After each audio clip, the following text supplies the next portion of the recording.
امام مالک رحمه الله میگه کسی در دین بدعت ایجاد میکنه، یک چیز را نو جور میکنه، در زمینه های عقیده از همه که مهمتر است، و بعد از او اینمی بدعتی را که جور کرده را حسنه میدونه، نیکو میشمارش.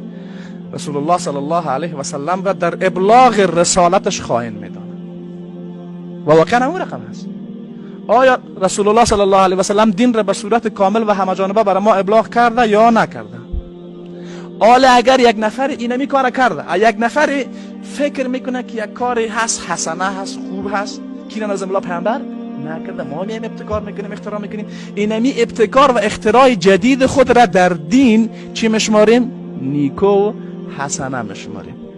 این نظم الله دو حالت داره، یا یک نفر الله را متهم میکنه که الله یادش رفته بود تیر نازل نکرده که پیامبر ابلاغ میکرد و ما کان ربک نسیا، پروردگار فراموشکار نیست. خب پروردگار خوی کار کرده.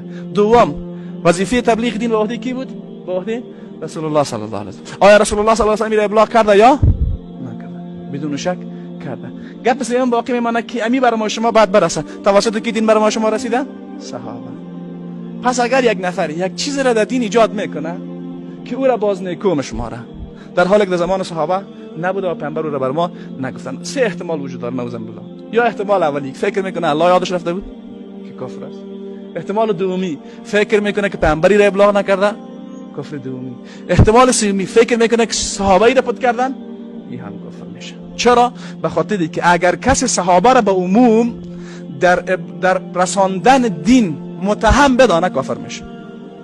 چرا؟ به خاطر که تزکیه صحابه به صورت عمومی در قرآن کریم صراحت